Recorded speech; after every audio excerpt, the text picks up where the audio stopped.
Hello everyone. పేరెంట్స్కి స్టూడెంట్స్కి అందరికీ రీచ్ అవ్వాలని వీడియో నేను తెలుగులో చేస్తున్నానంటే ఒక 5 ఇంపార్టెంట్ ఇష్యూస్ నాకు ఫ్రీక్వెంట్గా పేరెంట్స్ మెసేజ్లు కానీ లేదా స్టూడెంట్స్ మెయిల్స్ కానీ పెడుతున్నటువంటి ఇష్యూస్. సిఏ ఫౌండేషన్ ఫెయిల్ అయ్యాం, ఓకే వాట్ నెక్స్ట్, ఫెయిల్ అయ్యాం వాట్ నెక్స్ట్ అని అడుగుతున్నప్పుడు ఈ 5 క్వశ్చన్స్ నాకు వస్తున్నాయి. అదేంటంటే ముందుగా, సార్ నేను ఫస్ట్ అటెంప్ట్ సార్ రాసింది ఫెయిల్ అయ్యాను, ఇంకోసారి రాయమంటారా వద్దా? అబ్సల్యూట్లీ ఇంకోసారి రాయండి. సిఏసిఎంఎల్ లాంటి ప్రొఫెషనల్ కోర్సెస్లో 1 కాదు 2 సార్లు ఫెయిల్ అయినా తప్పేం లేదు. రిపీటెడ్గా ఫెయిల్ అవటం తప్పు, కానీ ఫస్ట్ టైం ఫెయిల్యూర్ అనేది అసలు ఏ మాత్రం పనిషబుల్ అఫెన్స్ కాదు. ఇది పేరెంట్స్ కానీ మేము కానీ అలాంటి స్టూడెంట్స్ని ఖచ్చితంగా సపోర్ట్ చేయాలి, ఎంకరేజ్ చేయాలి.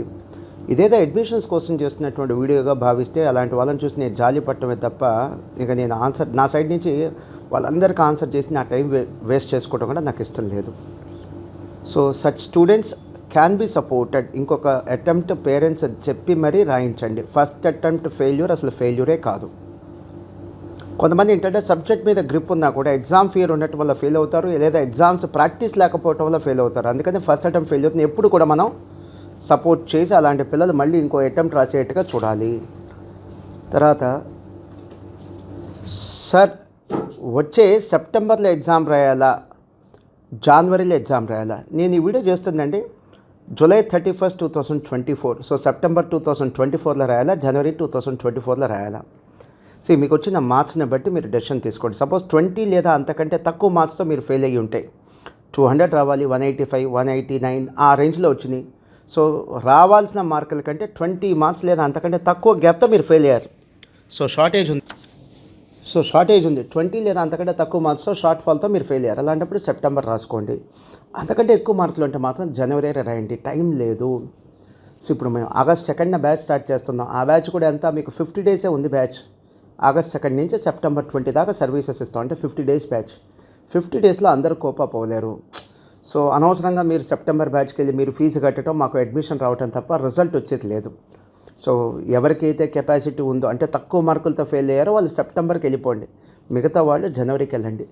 Third question, sir crash batch అంటే కోచింగ్ క్లాసెస్కి వెళ్ళమంటారా, study hours and revision exam బ్యాచ్కి వెళ్ళమంటారా?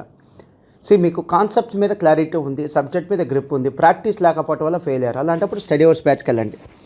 కాన్సెప్ట్స్ మీద క్లారిటీ లేదు, సబ్జెక్ట్ మీద క్లారిటీ లేదు, గ్రిప్ లేదు, లా కావచ్చు, అకౌంట్స్ కావచ్చు, ఎకనామిక్స్ కావచ్చు, మ్యాథ్స్ కావచ్చు, స్టాటిస్టిక్స్ కావచ్చు. సార్ నాకు సబ్జెక్ట్ మీద గ్రిప్ లేదు, నేను సరిగ్గా క్లాసులు వెళ్ళలేదు, లేదా నాకు చెప్పిన ఫ్యాకల్టీ సరిగ్గా చెప్పలేదు, వేరియస్ రీజన్స్ వల్ల నేను క్లాసెస్కి ఇర్రెగ్యులర్గా వెళ్ళాను. అలాంటప్పుడు క్రాష్ బ్యాచ్కి వెళ్ళండి.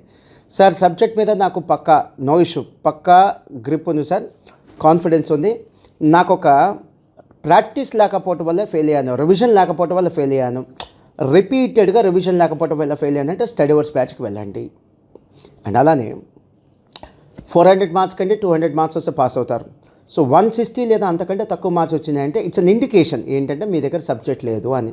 అలాంటప్పుడు అసలు మొహాట పడద్దు, క్రాష్ బ్యాచ్కి వెళ్ళండి. అంటే క్రాష్ బ్యాచ్కి వెళ్ళటమే కాదు, ఇమీడియట్ సెప్టెంబర్ అటెంప్ట్ రాయొద్దు, జనవరి 2025కే రాయండి. మీరు జాయిన్ అవుతారా లేదా మాస్టర్ మైన్స్ అది మీ ఇష్టం. అనవసరమైనటువంటి ప్రయోగాలు చేయొద్దు. ఇన్అప్రాపరియేట్ బ్యాచ్ అంటే క్రాష్లో జాయిన్ అవ్వాల్సిన వాళ్ళు స్టడీ అవర్స్లో జాయిన్ అయినా, లేదా జనవరి బ్యాచ్లో జాయిన్ అవ్వాల్సిన వాళ్ళు సెప్టెంబర్లో జాయిన్ అయినా, ఇట్లాంటి ఇన్అప్రాపరియేట్ డెసిషన్స్ వల్ల మాకు ఫీజు వచ్చింది, మీకు అడ్మిషన్ వచ్చిద్దాం, కానీ రిజల్ట్ అయితే రాదు. And next one, sir just 10-15 marks గ్యాప్తో ఫెయిల్ అయ్యాం సార్, దగ్గరికి వచ్చి ఫెయిల్ అయ్యాం, మేము ఓన్గా ప్రిపేర్ అవుతాం. అసలు ప్రయోగాలు చేయొద్దు. దాని రూల్ ఉందా ఏంటి? దగ్గరికి వచ్చి ఫెయిల్ అయిన వాళ్ళు అంటే 200 రావాలి, 190 వచ్చి ఫెయిల్ అయిన వాళ్ళు, 187 వచ్చి ఫెయిల్ అయిన వాళ్ళు సెకండ్ అటెంప్ట్లో అంటే నెక్స్ట్ అటెంప్ట్లో పాస్ అవుతాను రూల్ అని ఉందా ఏంటి? అదేమీ లేదు. మీరు మళ్ళీ ఎఫర్ట్స్ పెడితేనే ఫెయిల్ అవుతారు. మళ్ళీ ఎఫర్ట్స్ పెట్టకపోయినా, తప్పులు చేసిన ఈసారి ఆ 180లు 190లు కూడా రావు, ఇంకంతకంటే తక్కువ వస్తాయి. ఈ ఓన్ ప్రిపరేషన్లు, సెల్ఫ్ ప్రిపరేషన్లు అసలు సిఏ కోర్సులకు పనికిరావు. అండ్ ఇప్పుడున్న సిచ్యువేషన్లో సిఏ ఫౌండేషన్కి అసలు పనికిరావు. ఐసీఏ వాళ్ళు, సిఏ ఇన్స్టిట్యూట్ వాళ్ళు 2017లో న్యూ సిలబస్ తెచ్చినప్పుడు, ఇప్పుడు మీరు చూస్తున్న 2023గా దానికంటే ముందు 2017 న్యూ సిలబస్ అప్పుడే చాలా డెలిబరేట్గా చెప్పేశారు, CA inter, CA final results కంటే సిఏ ఫౌండేషన్ రిజల్ట్స్ ఛాలెంజింగ్గా ఉండబోతున్నాయి. ఇది మా పాలసీ. ఎంట్రీనే మేము ఛాలెంజింగ్గా మార్చిపోతున్నాం. CA inter, CA final results ఎంకరేజింగ్గా తెస్తామన్నారు. అదే జరుగుతుంది కదా. సిఏ ఇంటర్ ఫైనల్ రిజల్ట్స్ ఎంకరేజింగ్గా ఉన్నాయి, ఫౌండేషన్ రిజల్ట్స్ ఛాలెంజింగ్గా ఉన్నాయి. ఈ సిచ్యువేషన్లో ఓన్ ప్రిపరేషన్ ఏంటి? And next one, sir CA drop అయిపోయి బీకామ్కి వెళ్తాం. గుర్తుపెట్టుకోండి, మీరు మాస్టర్ బెంచ్కి వస్తారా లేదా వేరే సంస్థకి వెళ్తారా మీ ఇష్టం. ఏ చదువు చదివినా ఉద్యోగాలు వచ్చే రోజుల నుంచి మంచి చదువు చదివితే తప్ప ఉద్యోగాలు వచ్చే రోజులకు వచ్చేసాం. అంటే గతంలో ఒక 20-25 ఇయర్స్ బ్యాక్ ఏంటంటే ఏం చదువుకున్నా ఉద్యోగం వచ్చేది. ఇప్పుడు అలా కాదు. మంచి చదువు చదివితే తప్ప, మంచి సర్టిఫికేట్ మీ చేతిలో ఉంటే తప్ప జాబ్ లేదు. మనం ఏదో క్యాజువల్గా డిగ్రీ చదివేస్తాం సార్, బీటెక్ చదివేస్తాం సార్, జాబ్ వచ్చేసిద్దంటే సారీ మై డియర్, జాబ్ మార్కెట్లో విపరీతమైన క్రైసిస్ ఉంది.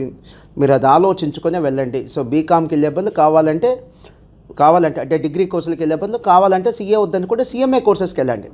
సీఏ వద్దనుకుంటే సిఎంఏ కోర్సెస్కి వెళ్ళండి. లేదా టఫ్ అయినా పర్లేదు సార్, ఈ కోర్సులోనే ఉంటాం సీఏ అంటే ఆల్ ద బెస్ట్. కావాల్సిందే ఆ స్పిరిట్, ఆ ఫైటింగ్ స్పిరిటే కావాలి. చివరిలో సార్ మేము సీఏ ఫౌండేషన్ ఫెయిల్ అయ్యాం సార్, సిఎంఏ ఫౌండేషన్ పాస్ అయ్యాం, ఇక మాకు సీఏ ఇంట్రెస్ట్ లేదు, మళ్ళీ ఇంకోసారి సీఏ ఫౌండేషన్ రాసే ఓపిక లేదు. అలాంటప్పుడు సిఎంఏ ఇంటిగ్రేటెడ్ బ్యాచ్కి వెళ్ళిపోండి.